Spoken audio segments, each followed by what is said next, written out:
Tutti Frooti eggless chocolate vanilla cake ಅಂದರೆ ಬಾಯಾಗೆ ನೀರು ಬಂದುಬಿಡ್ತು. So ಬನ್ನಿ ಸಿಂಪಲ್ ಸ್ಟೆಪ್ಸ್ನಲ್ಲಿ ಯಾವ ರೀತಿ ಮಾಡಬೇಕಂತ ನೋಡೋಣ.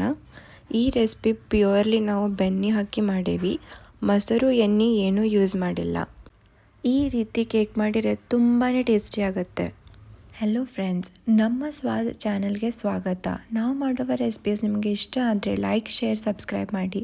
ಬನ್ನಿ ಇಂಗ್ರೀಡಿಯೆಂಟ್ಸ್ ನೋಡೋಣ. ಮೆಜರ್ಮೆಂಟ್ಸ್ ತುಂಬಾ ಇಂಪಾರ್ಟೆಂಟ್. ಇಲ್ಲಿ ನಾವು 3 ಬೌಲ್ಸ್ ಮೈದಾ ತೊಗೊಂಡೇವಿ. That is approx 200 gram maida. ಅದಕ್ಕೂ 50 ಗ್ರಾಮ್ ಮಿಲ್ಕ್ ಪೌಡರ್ ತೊಗೋಬೇಕು. 1.5 ಬೌಲ್ ಹಾಲು, 1.5 ಬೌಲ್ ಸಕ್ಕರೆ. ನೀವು ಮೈದಾ, ಸಕ್ಕರೆ, ಬೆಣ್ಣೆ, ಹಾಲು ಒಂದು ಬೌಲ್ನಲ್ಲಿ ಮೆಜರ್ ಮಾಡಿ. 2 ಬೌಲ್ ಬೆಣ್ಣೆ, ಟೂಟಿ ಫ್ರೂಟಿ, ಗೋಡಂಬಿ, ಬಾದಾಮಿ, 2 tea spoon cocoa powder, 1 tea spoon baking powder, 1/2 tea spoon baking soda, 1.5 tea spoon vanilla essence. ಬನ್ನಿ ಮಾಡುವ ವಿಧಾನ ನೋಡೋಣ. ಒಂದು ಬೊಗನಿನಲ್ಲಿ ಸ್ವಲ್ಪ ಈ ರೀತಿ ಕಲ್ಲು ಉಸಕ ತಗೊಳ್ಳಿ. ಈ ಕಲ್ಲು ಉಸಕನ್ನು ನೀವು ಚೆನ್ನಾಗಿ ಒಂದು ದಿವಸ ಮೊದಲು ವಾಶ್ ಮಾಡಿ ಬಿಸಿಲಾಗಿ ಆರಿಸಿ ಇಟ್ಕೋಬೇಕು. ಎವ್ರಿ ಟೈಮ್ ಈ ಪ್ರೊಸೆಸ್ ಮಾಡಬೇಕು ಅಂತ ಏನಿಲ್ಲ. ಸ್ಟಾರ್ಟಿಂಗ್ ಒಂದ್ಸಲ ಮಾಡಿದರೆ ಸಾಕು. ಒಂದು ಪ್ಲಾಸ್ಟಿಕ್ ಬ್ಯಾಗ್ನಲ್ಲಿ ಚೆನ್ನಾಗಿ ಸ್ಟೋರ್ ಮಾಡ್ಕೊಂಡು ಇಟ್ಕೊಳ್ಳಿ. ಎವ್ರಿ ಟೈಮ್ ಅದೇ ಯೂಸ್ ಮಾಡ್ಬೋದು. ಬೋಗೋಣಿ ಸ್ವಲ್ಪ ನೋಡಿ ತಗೊಳ್ಳಿ. ಥಿಕ್ ಬಾಟಮ್ ಇರಬೇಕು, ಇಲ್ಲಾರೆ ಎಲ್ಲ ಹೊತ್ತು ಹೋಗುತ್ತೆ. ಉಸಕ್ ಬದಲಿ ನೀವು ಉಪ್ಪು ಯೂಸ್ ಮಾಡ್ಬೋದು. ಉಪ್ಪು ಅಷ್ಟೇ, ಎವ್ರಿ ಟೈಮೂ ಅದೇ ಯೂಸ್ ಮಾಡೋದು. ಸ್ವಲ್ಪ ಕಲರ್ ಚೇಂಜ್ ಆಗುತ್ತೆ. ಕಲ್ಲು ಉಸಕನ್ನು ಬೋಗೋಣಿನಲ್ಲಿ ಹಾಕಿ ಲಿಡ್ ಕ್ಲೋಸ್ ಮಾಡಿ ಒಂದು 10 ಮಿನಿಟ್ಸ್ ಪ್ರೀ ಹೀಟ್ ಮಾಡೋಕ್ಕೆ ಇಡಿ.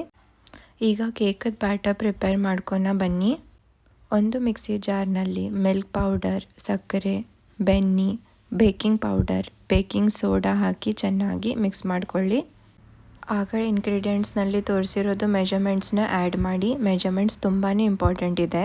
ಇದು ಎಲ್ಲ ಆ್ಯಡ್ ಮಾಡಿ ಮಿಕ್ಸಿ ಮಾಡ್ಕೊಳ್ಳಿ. ನೋಡಿ, ಮಿಕ್ಸಿ ಆದಮೇಲೆ ಈ ರೀತಿ ಕಾಣುತ್ತೆ. ಇದಕ್ಕೂ ಸ್ವಲ್ಪ ಕ್ವಾಂಟಿಟಿನಲ್ಲಿ ಮೈದಾ ಆ್ಯಡ್ ಮಾಡಬೇಕು. ಎಲ್ಲ ಮೈದಾ ಒಂದೇ ಸಲ ಆ್ಯಡ್ ಮಾಡಬಾರ್ದು.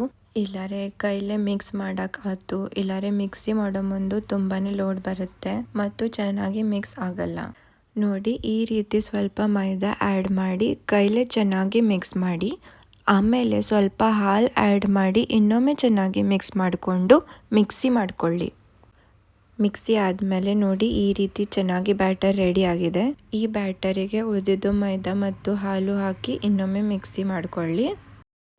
ಈ ಟೇಸ್ಟಿ ಕೇಕ್ ಮಾಡಬೇಕಂದ್ರೆ ಓವನ್ ಬೇಕಂತ ಏನಿಲ್ಲ.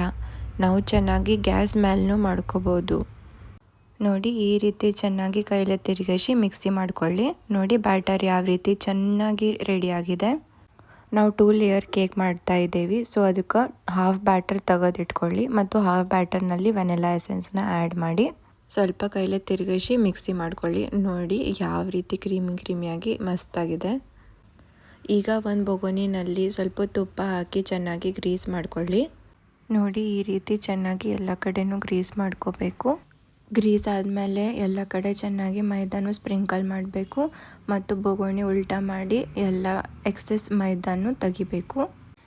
ಇಷ್ಟಾದರೆ ಸಾಕು. ರೆಡಿ ಮಾಡಿರೋ ಬ್ಯಾಟರ್ ಇದರಲ್ಲಿ ಆ್ಯಡ್ ಮಾಡಿ. ಇದು ನಮ್ಮದು ಕೇಕದು ಫಸ್ಟ್ ಲೇಯರ್ ವೆನಿಲಾ. ನೋಡಿ, ಬ್ಯಾಟರ್ ಕನ್ಸಿಸ್ಟೆನ್ಸಿ ಈ ರೀತಿನ ಇರಬೇಕು. ಆಮೇಲೆ ಬ್ಯಾಟರ್ ಈ ರೀತಿ ಚೆನ್ನಾಗಿ ಎಲ್ಲ ಕಡೆನೂ ಸ್ಪ್ರೆಡ್ ಮಾಡಿ. ಬನ್ನಿ, ಈಗ ನಮ್ಮ ಕೇಕದ ಸೆಕೆಂಡ್ ಲೇಯರ್ ಪ್ರಿಪೇರ್ ಮಾಡ್ಕೊಳ. ತೆಗೆದಿಟ್ಟಿರೋ ಬ್ಯಾಟರನ್ನು ಮಿಕ್ಸಿ ಜಾರ್ನಲ್ಲಿ ಆ್ಯಡ್ ಮಾಡಿ ಅದಕ್ಕೂ ಕೋಕೋ ಪೌಡರ್ ಹಾಕಿ ಮತ್ತು ಚೆನ್ನಾಗಿ ಕೈಲೇ ಮಿಕ್ಸ್ ಮಾಡ್ಕೊಳ್ಳಿ ಮತ್ತು ಸ್ವಲ್ಪ ಮಿಕ್ಸಿ ಮಾಡಿ. ಈಗ ಈ ಸೆಕೆಂಡ್ ಲೇಯರನ್ನು ಬೊಗೋನಿನಲ್ಲಿ ಆ್ಯಡ್ ಮಾಡಿ. ಆ್ಯಡ್ ಮಾಡೋಕ್ಕಿಂತ ಮೊದಲು ಅದಕ್ಕೂ ಕಟ್ ಮಾಡಿರೋ ಅಂಥ ಗೋಡಂಬಿ, ಬಾದಾಮಿ, ಟೂಟಿ ಫ್ರೂಟಿನ ಆ್ಯಡ್ ಮಾಡಿ. ಆಮೇಲೆ ಸೆಕೆಂಡ್ ಲೇಯರ್ ಆ್ಯಡ್ ಮಾಡಿ. ಆಮೇಲೆ ಸೇಮ್ ಪ್ರೊಸೆಸನ್ನು ಫಾಲೋ ಮಾಡಿ. ಅದಕ್ಕೂ ಎಲ್ಲ ಗೋಡಂಬಿ, ಬಾದಾಮಿ, ಟೂಟಿ ಫ್ರೂಟಿನ ಹಾಕಿ. ನೀವು ಚೇರಿನೂ ಹಾಕ್ಕೋಬೋದು, ಅದು ಆಪ್ಷನಲ್. ನೋಡಿ, ಎಲ್ಲ ಹಾಕಿ ಬೋಗೋಣಿ ಈ ರೀತಿ ಒಂದು ಸ್ವಲ್ಪ ಡ್ಯಾಬ್ ಮಾಡಬೇಕು. ಈ ರೀತಿ ಒಂದು ಸ್ವಲ್ಪ ಡ್ಯಾಬ್ ಮಾಡಿದರೆ ಚೆನ್ನಾಗಿ ಎಲ್ಲ ಸೆಟ್ ಆಗುತ್ತೆ. ಈಗ ಪ್ರೀ ಹೀಟ್ ಮಾಡೋಕೆ ಇಟ್ಟಿರುವ ಬೊಗೋಣಿದು ಲಿಡ್ ಓಪನ್ ಮಾಡಿ. ಇದು ಬ್ಯಾಟರ್ ಇದ್ದ ಬೊಗೋಣಿ ಅದರಲ್ಲಿ ಇಡಿ. ನೋಡಿ, ನಿಮಗೂ 2 ಬೊಗೋಣಿ ಬೇಕಾಗುತ್ತೆ. ಒಂದು ಸ್ಮಾಲ್ ಸೈಜ್, ಒಂದು ದೊಡ್ಡ ಸೈಜ್.